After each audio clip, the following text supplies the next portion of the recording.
Hello and welcome back to the Web Canopy Studio Show. I'm your host, Tom Andrews, and today we are joined by Elliot Sitkins, who is here to talk about email marketing. Buckle up and let's begin.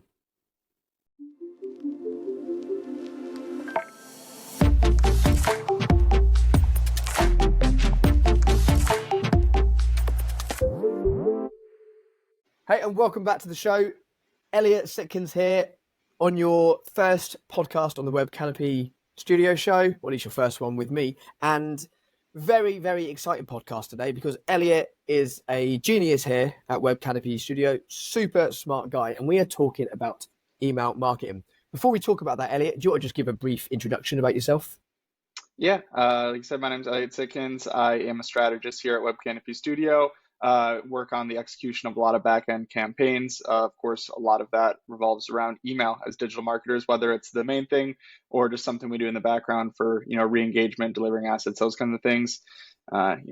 Everyone loves an exciting email nurture campaign, but they are effective. They certainly are. And as part of your role as a strategist, you do work on various things. Can you just explain, so if listeners are thinking, email, that's so 2010, why should they focus on email and put the time into mastering it? Yeah, at the end of the day, everyone still uses email. Of course, everyone talks about the last thing you want is another email in your inbox. There's email fatigue, and yes, those are all things to keep in mind and be conscious of when you're working on your email strategy. But at the end of the day, everyone that works online has an email address and they check their email regularly. And so if you're using it effectively, it's really one of the best ways to get in touch with your audience. Even if you have the best offer in the world, people still need to see it. And you can work on SEO, you can work on things on your website, but sometimes there's nothing better than just sending it right to them. Absolutely. And I also feel that it's more bottom of funnel than things like social and blogs as well. It feels more personal. And when somebody actually goes into their inbox, whether it's Gmail or whatever inbox service they use, they're actually in more of a buyer's frame of mind. Whereas if they see your post on Instagram, there probably aren't many people that are thinking, I wonder what B2B offer I can book a call for today. So yeah, like you say, email is super, super important. Let's talk about some general email marketing best practices because yes, it's kind of how long is a piece of string because there are different kinds of emails you can write and different tactics and strategies do all work, but there are some best practices. So do you just want to talk about some of those? Yeah, absolutely. So like we were saying, there are some downsides to email marketing when it's not done properly.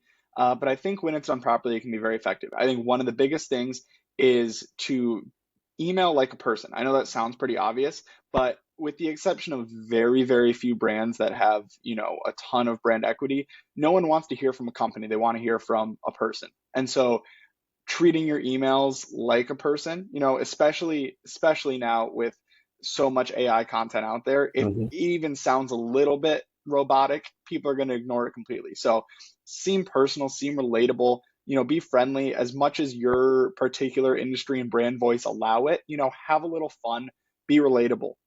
I think that's really the biggest thing is just be conversational. Don't be the least bit spammy. And make sure you're providing value is the other big thing. It's managing that equity. If you build up equity, the more value you provide your reader. And then at some point, you do need to ask for something in return, ask for them to take some kind of action. And so just finding that right amount of balance of providing value and asking.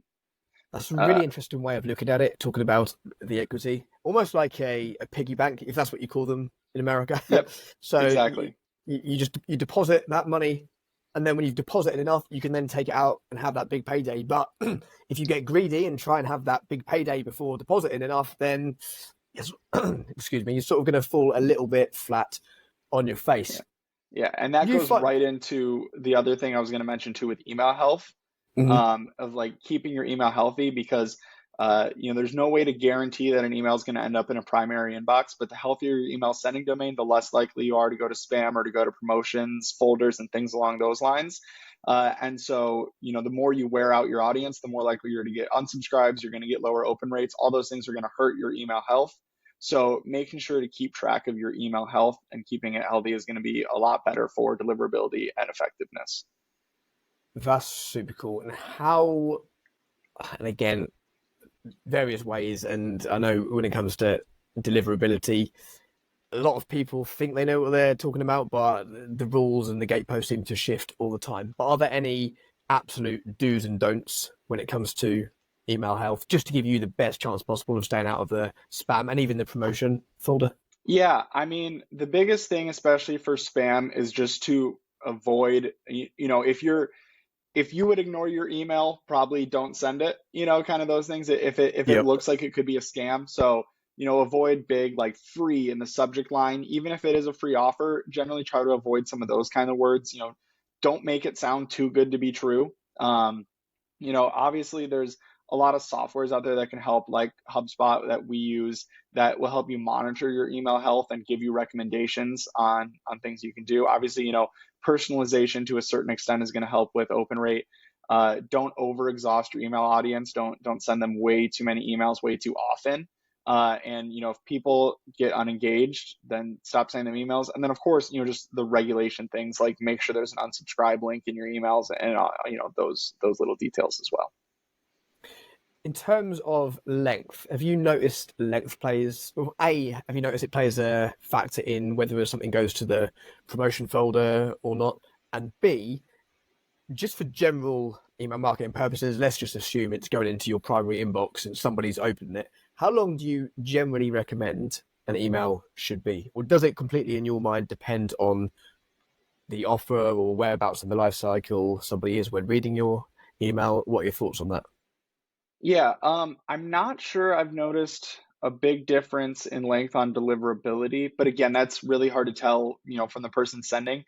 You can tell if the email got delivered or not, but it's hard to know where it ended up, whether it was in a primary inbox, in a promotions folder, or whatnot. But as far as length, yes, it definitely depends on, the purpose of the email, the life cycle stage of that. But generally, I think shorter is almost always better. I think people have so much to say, and I'm sure it's all good things, but I think it's way too easy to write way too long of an email, and it's much better to be concise. Like we said, people do get a ton of emails. The second you open an email, especially if it's one you weren't expecting, if it goes beyond the top half of your screen, you're probably ignoring that. So I think the key is say just enough to get them interested, and also keep in mind that extremely rarely, probably never, are you actually converting in the email directly. You're usually asking them to book a call, email you back, go to a link and convert on a landing page. So all you need to do in the email is get them to take the next step. That's all you're selling, is the next step. And so sometimes less is more in that, A, they'll actually read the email, but also, if you leave them wanting a little bit more, then maybe they're going to go to the landing page and see what's there, and then you can try to get them to convert there, or they'll book a call because they want to find out more. If you tell them everything right in that email, maybe they think it's not quite for them. When if you can get them on a call, you can convince them that this actually is the answer they've been looking for. Mm, that's crucial because the amount of people I speak to, or you not even speak to, the amount of emails I've seen in my own inbox where they try and sell their service or their product right up front. And like you said, you're busy, unless it's somebody in the more online marketing world you maybe look up to as a guru, and then maybe those sort of people you are willing to read a slightly longer message. But if it's just a B2B service, for example, you don't really have any real affinity towards the person sending that email. So when you see their name or the subject line, yeah, okay, you might open it, but it's highly unlikely if you're out with your friends at a bar that you're going to think, oh, look, like Tom Andrews and Elliot Sitkins have just emailed me to talk about this new service they've got. See you later, guys. I'll speak to you in 60 seconds. No, you might just go to the toilet quickly on the way back, open your email, see the subject line. Oh, that looks interesting. And then if it's like very short and sharp, these are the benefits. This is what you're going to get. Then you might think, okay, I'll maybe click to the landing page and come back to that later. Or let's say you're not at a bar situation, you're just at home. You might click and then hopefully buy or book a call now. So in terms of the copywriting side of things, we've spoken about the length and given some general like overview tips, should we say, about the copywriting. Are there any specific tactics that you would recommend when actually writing an email? would you like, generally, do you like to write from a person, as in I, or do you like to write from the company, as in we? I have my thoughts on this, but curious to hear yours. Yeah, I definitely always lean towards writing from the person as much as possible. Like I said, trying to be relatable and sound like a person. Obviously, there's certain transactional type emails, I guess you could say, where you can write from the company. Like if someone's downloaded a free resource, you can, if you're delivering that resource, just, hey, thanks from the team, those sorts of things. But yeah, any marketing emails, I definitely try to be from a person as much as possible, and then if possible, make that reply to address the person that you're emailing from. um, I think that makes it much more relatable.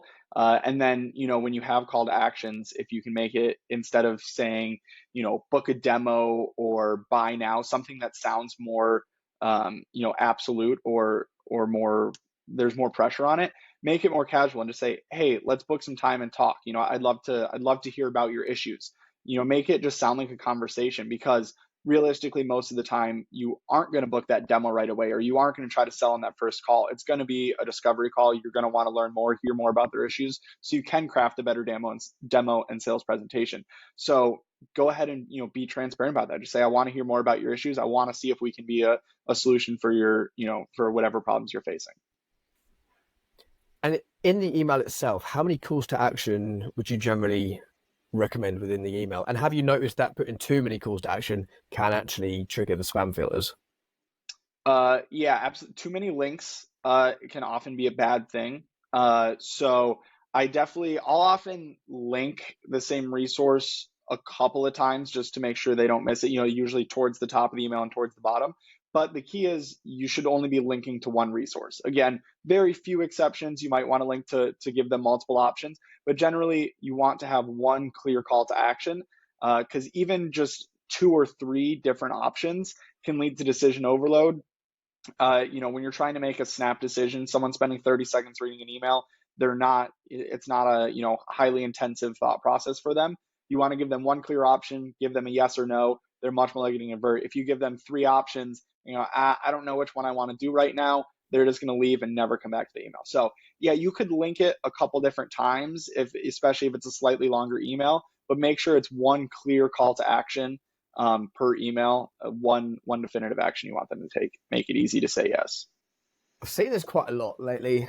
Again, with in the guru space, with people selling courses. I'm not a massive fan of that space, but I follow some people in it anyway. And a few of those recently have started putting in more calls to action, and I'm like, no, no, that's just stupid. That's not gonna work. And they do it because they think, oh well, not everybody might like this offer, but if I put in three different offers, I'm gonna have a bigger net. But what you said there was spot on. And if you think about it, I'm sure everybody listening to this has been in a similar situation where you're at a restaurant and maybe you're looking at the dessert menu and there's loads of desserts there and you're thinking, oh, that looks good, or fancy ice cream. Oh, but the cheesecake looks really good.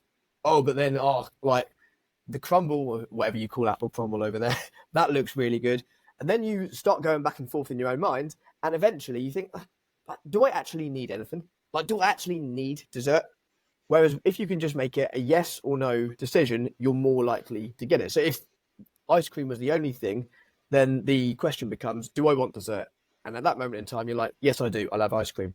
So you're absolutely spot on. That information overload and decision fatigue is a real thing. And that I is, think, in my opinion, the biggest mistake I see companies make in emails. yeah, I think that's a very good analogy for that. I haven't thought of that one, but because yeah, and I think like even myself, I fall guilty to, like, when I'm writing an email, I'll often think like, maybe this call to action's a little more aggressive. Why don't we, then after we say schedule some time with me, then you can say, or if you don't want to do that yet, check out this free resource, or you try to offer something like that seems like a smaller ask. But when you do that, it's then like, best case scenario, they're going to say, oh, I can do something that requires less effort. I'm just going to take that action. That's going to pull people away from the action you really want them to take. Mm. Or worst case scenario, it's going to lead to decision overload. They're not going to take any action. So often you want to do that because you're like, well, I'm going to get a better click rate, but really then they're going to be clicking on something you didn't want them to in the first place. That's a great So point. yeah. Yeah, that's a really good point. Something I've actually never thought of. But yeah, that is super. I think as well, when it comes to newsletters, this is the only situation where maybe I would recommend having multiple links if it is just a typical newsletter where it's, okay, this is what Hmm. we've done this month. We've done this, and it will say a little section of what you've done, and then maybe a call to action relating to that. And then it will maybe be talking about something else, and it will link to another blog post. And then maybe a little advertisement or a sponsor, and then it will link to that. That for me is the only kind of email. You might even disagree with that, but that is the only kind of email where having more than one call to action and link, that is Yeah, acceptable. But in most I emails think that you're going to be sending like daily or every other day or weekly, whenever, I'd probably stay clear. Yeah, I think that is a fair point for sure, and I think it also brings into the discussion of like stylized emails versus non-stylized emails. I think that's kind of similar too, where it's like obviously if you're an e-commerce company that's just sending like a marketing blast that's this highly stylized email, and you're like, it's spring season, buy our button-up short sleeve shirts or our shorts or our swim trunks, that can be different. I completely side tangent. I think a lot of e-commerce companies do way too much email marketing, and they're just stuck in everyone's promotions folder. No one ever Yep. reads it. But obviously, we deal more with B2B, and I think that there is still a time for those newsletters, those monthly or quarterly updates or whatever, that are these nice stylized emails that maybe have a few different links to them. But if you're sending, a conversion focused marketing email with one clear offer because you've got a new event coming or you've got a new product that you're trying to launch, those don't need to be as stylized because you want them to feel more personal, and those should just have one clear call to action.